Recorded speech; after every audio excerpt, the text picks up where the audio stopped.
BND inter college Jadauda पांडा जो west UP Saharanpur जनपद में पड़ता है और यूसी का एक क्लैरिकल डिपार्टमेंट है। हालांकि हम अपने दर्शकों को बार बार बता चुके हैं कि क्लैरिकल डिपार्टमेंट किसी भी एकेडमिक इंस्टीट्यूशन के लिए एक जड़ होती है और कितना इम्पॉर्टेंट होता है, और वहीं से पूरा का पूरा सिस्टम ऑपरेट होता है, एग्जीक्यूट होता है। और इसी की जो डेप्थ है और गहराई है, किस तरह के चैलेंजेस हैं और क्लरिकल डिपार्टमेंट होता क्या है, यही पड़ताल करने के लिए हम जुड़ रहे हैं। एक क्लर्क है, हेड क्लर्क जो बीएनडी इंटर कॉलेज के हैं। वेलकम सर, अपना नाम बताइए। राजकुमार धीमान।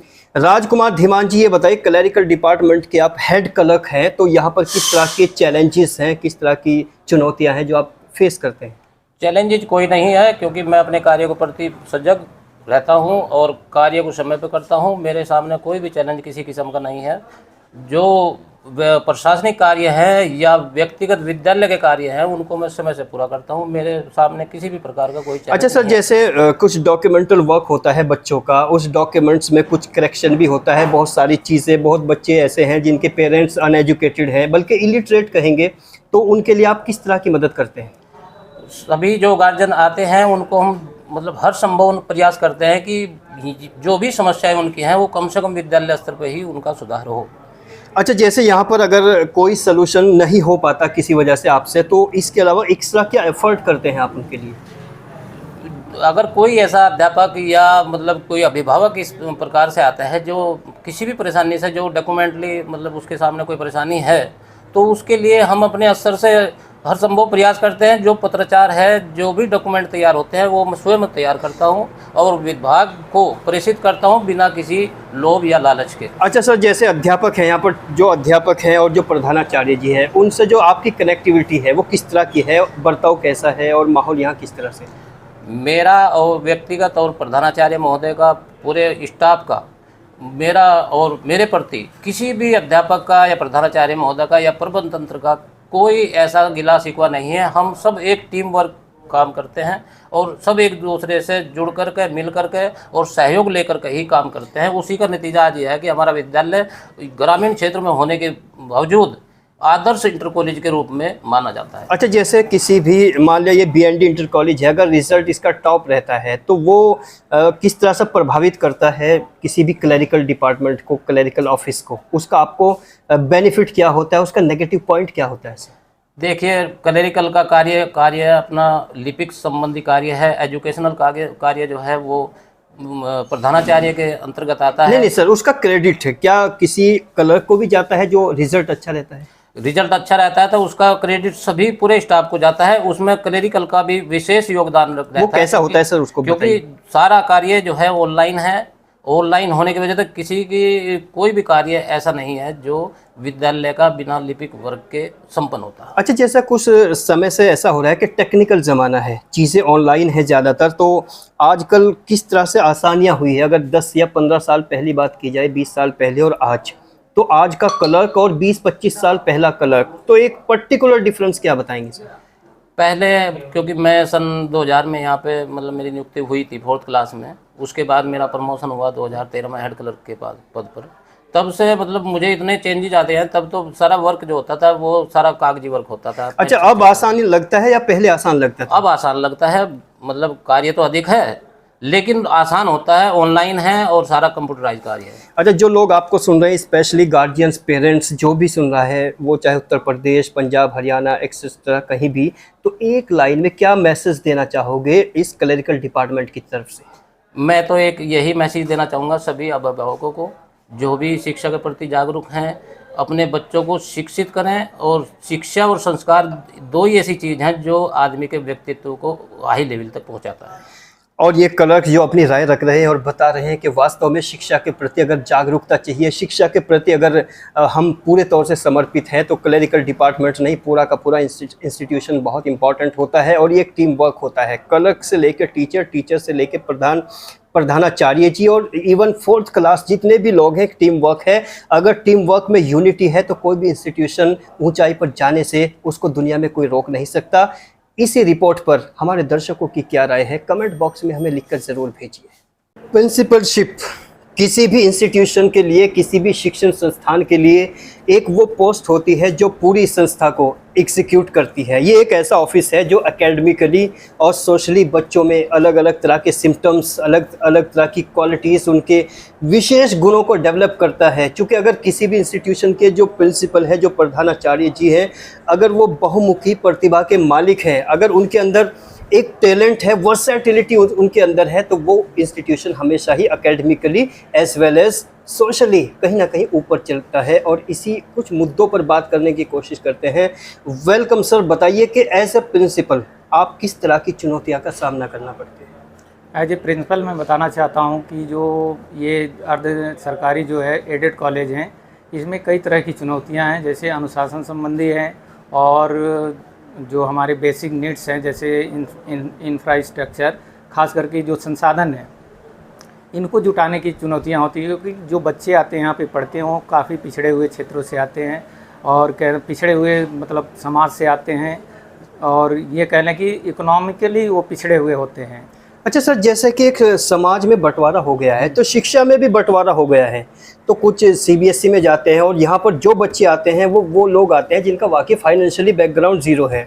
तो इस तरह के बच्चों को डिसिप्लिन में लाना, उनको पढ़ाना, उनके आईक्यू लेवल को डेवलप करना, तो वहाँ कहाँ किस तरह की मुश्किलों का आप सामना करते हैं? जैसे पब्लिक स्कूलों की आप बात की हैं तो वहाँ तो बहुत टैलेंटेड बच्चे हैं जो पहले से शुरू में उनके इकोनॉमिक मतलब बैकग्राउंड भी बहुत अच्छा था, तो चले वहाँ उनके लिए तो समान मतलब हमेशा अवसर है। लेकिन इस कॉलेज में जो बच्चे पढ़ते हैं वो थोड़े से वीक होते हैं और ख़ासकर इकोनॉमिकली वीक होते हैं, जिसके कारण उनको जो है अन्य क्षेत्रों में मौका नहीं मिल पाता। लेकिन विद्यालय जैसे आते हैं, अगर उनमें प्रतिभा है इस तरह की, तो हम लोग उसको डेवलप करने का प्रयास करते हैं। जो भी हमारे पास संसाधन है उसका उपयोग करके उन्हें डेवलप करते हैं। खेल में जाना चाहता है, पढ़ने में बच्चा अच्छा है, भले उसको वो अगर वो पढ़ने में बहुत अच्छा है तो उसकी फ़ीस भी माफ़ कर दी जाती है, उसे कॉपी किताब भी प्रोवाइड करा दिया जाता है। उससे मैं स्पेशली बुला के पूछता हूँ कि बेटे तो कोई समस्या हो, अगर वो पढ़ने में अच्छा है, हमें दिख गया कि वो अच्छा है, तो स्पेशल बुला के मैं वहाँ उसके जानना चाहता हूँ कि तुम्हें क्या दिक्कत है। अगर दिक्कत है तो हमें बताओ, उस तरह की प्रॉब्लम को हम सॉल्यूशन करते हैं। ठीक। अच्छा सर, जैसा कि चूँकि हमने अब तक 2700 यानी तकरीबन 2700 इंस्टीट्यूशन सीबीएसई रिपोर्ट किए हैं, तो हमने देखा है गवर्नमेंट इंटर कॉलेज के जो बच्चे होते हैं उनका जो कॉन्सेंट्रेशन होता है वो सीबीएसई के बच्चों से ज़्यादा होता है। तो ये जो कॉन्सेंट्रेशन आपको यहाँ पर मिलता है, इसका फ़ायदा क्या होता है? ये जो कॉन्सेंट्रेशन मिलता है हमको यहाँ पर, उसका फ़ायदा ये है कि ये जो बच्चे, कहने का मतलब जो किसी भी विषय पे केंद्रित होते हैं, तो उनको जो है अगर वो कॉन्सेंट्रेट है तो हम भी कॉन्सेंट्रेट हैं, उनको ध्यान हम लगा पाते हैं किस क्षेत्र में जाना चाहते हैं। अगर वो कॉन्सेंट्रेट नहीं है तो हमें भी थोड़ी दिक्कत का सामना करना पड़ता है उनको अनुशासन में लाने के लिए, और उनकी जो है इच्छाएँ हैं वो जानने के लिए हमें प्रयास करना पड़ता है। अच्छा सर, कहते हैं कि सरकारी जो विद्यालय होते हैं, इंटर कॉलेजेस होते हैं, उनके जो प्रधानाचार्य होते हैं तो वो ज़्यादा बच्चों की तरफ कोई उनका रुझान नहीं होता। तो इस मिथक के बारे में आप क्या कहना चाहेंगे जो भ्रम है समाज के अंदर? ये तो टोटली मैं कहूँगा कि गलत भ्रम है और समाज ने ये मान लिया है, शुरू से मैं देखता आया हूँ।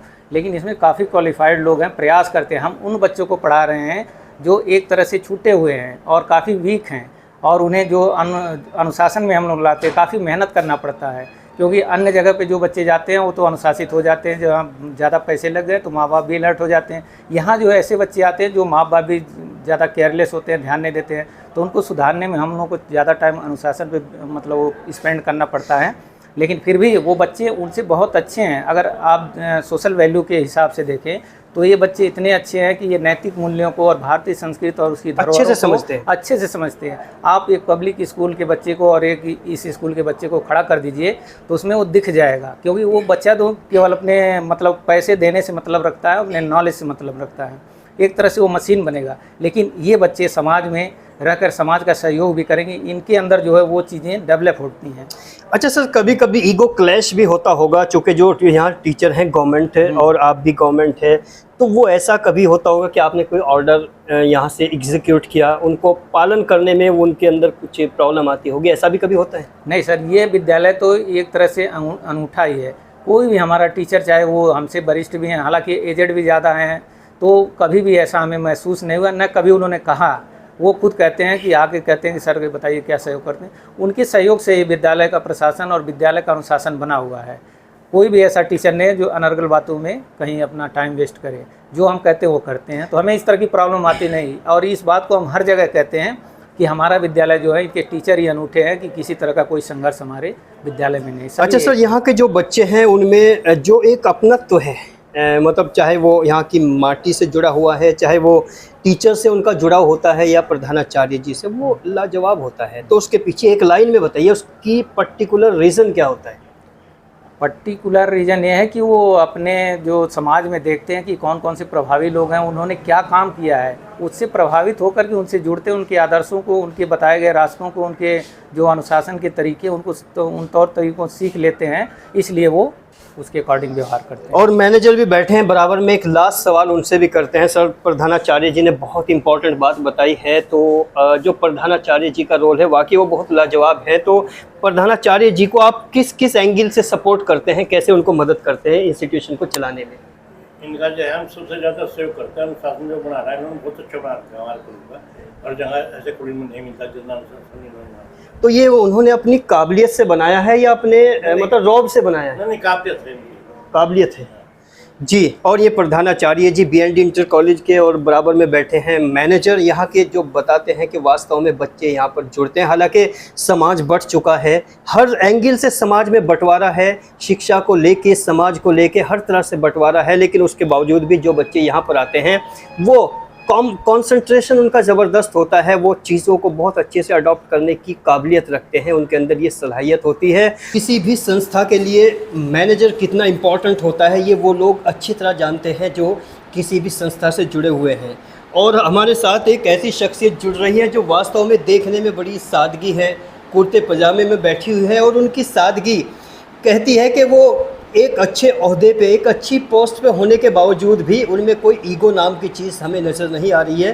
फिर भी उनकी सादगी किस तरह की है ये कुछ बातों से भी महसूस करने की कोशिश करते हैं। वेलकम सर, अपना परिचय दीजिए सर। मेरा नाम ब्रह्मदत्त त्यागी और गाँव गरुदा पांडा जी। ब्रह्मदत्त त्यागी जी, बताइए कि जैसे BND इंटर कॉलेज आज जनपद सहारनपुर का एक बहुत ही प्रोग्रेसिव कॉलेज है, तो इसके प्रोग्रेस में जो इसने एक तरक्की करी है, जो उन्नति करी है, उसमें आपका क्या योगदान है? इसमें जो है हमने जो बिल्डिंग बनाई है अपने से बनाई है, उसमें किसी सरकार का कोई सहयोग नहीं है। आपका जो एज अ मैनेजर आप सेकंड टाइम यहाँ पर नियुक्त हुए हैं, हाँ। तो पहली बार वो क्या अचीवमेंट्स, वो उपलब्धियाँ थी जो दूसरी बार आप ही को अपॉइंट किया गया है? ऐसा है, इसलिए था कि हमने जो काम किया मेहनत से किया और ईमानदार से काम किया, उसमें कोई हमारे उसमें जो है वो नहीं निकाल सकता कि जिन्होंने काम नहीं किया। हमने जिस काम पर लगन की, विधायक से, MLA से, राज्यसभा से, सबसे बिल्डिंग दी। लेकिन अगर MP MLA विधायक उन्होंने दिया है तो वो भी तो सरकार की निधि से ही आया है। नहीं, सरकार नहीं दिया, लेकिन मांगे से भी तो है, वैसे अपना नहीं दिया किसी ने भी।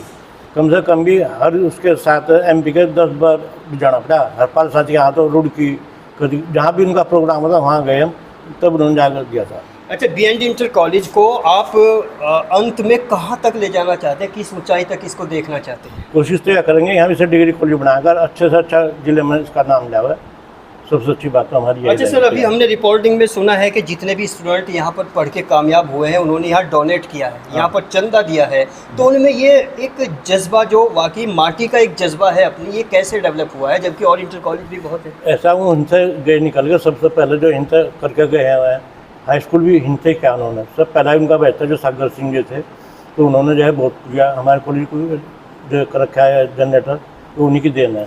और एक इक्को के थे सुरेंद्र जी, उन्होंने 2 कमरे, 1 लैब और उससे दीप को द्वारा में।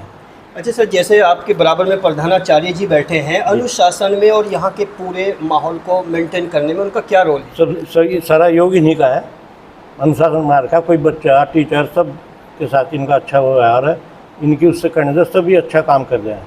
सब अच्छा, अगर आपको यहाँ पर अनुशासन नहीं दिखाई देता, जैसे आप विजिट करते हैं, घूमते हैं, तो आप यहाँ का जो अव्यवस्था अगर कभी होती है तो उसका सीधे इशारा किसकी तरफ करते हैं? नहीं, तो प्रधानाचार्य का ही है ना, उस पर रोल जो है सब प्रधानाचार्य का, अनुशासन बनाने का, वो करने का सब प्रधानाचार्य। अच्छा सर, यहाँ पर पढ़ाई अच्छी हो रही है, इसको कैसे आप तस्दीक करेंगे? आप अपनी थोड़ी क्वालिफिकेशन बताइए सर। मेरी क्वालिफिकेशन तो MA ज्योग्राफी है।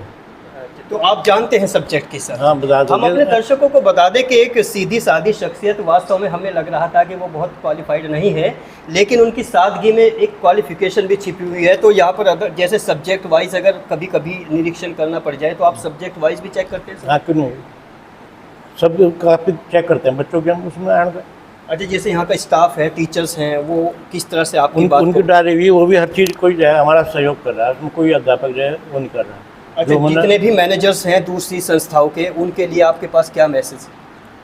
उनसे भी हमारा संपर्क बनता रहा, जैसा सहारनपुर में है उनसे भी हमारा संपर्क बन रहा है, उनके संगठन के हम सदस्य भी हैं।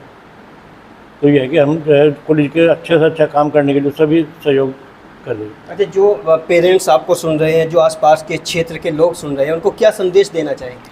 संदेश देना चाहेंगे भाई बच्चों को जो है अपने अनुशासित रखें, बच्चों को टाइम पे कॉलेज भेजें और उनका जो है गलत व्यवहार से उन्हें बचाने की कोशिश करें। और ये मैनेजर है BND इंटर कॉलेज जो जड़ौदा के हैं, और जो वास्तव में एक सादगी भरी एक शख्सियत है, लेकिन क्वालिफाइड है, MA पास है, और इस पूरे इंटर कॉलेज को उन्होंने आज इस ऊंचाई पर ले जाने में एक अहम किरदार अदा किया है। उनकी भूमिका बड़ी महत्वपूर्ण है, और सबसे इम्पॉर्टेंट बात यह है कि सेकंड टाइम भी उनको यहाँ पर अपॉइंटमेंट मिला है, सेकंड टाइम भी वो यहाँ के मैनेजर के पद पे पोस्टेड हैं, और उनकी पूरी लगन और तन्मयता बताती है कि कहीं ना कहीं इस संस्था को और ऊंचाई पर वो ले जाना चाहते हैं।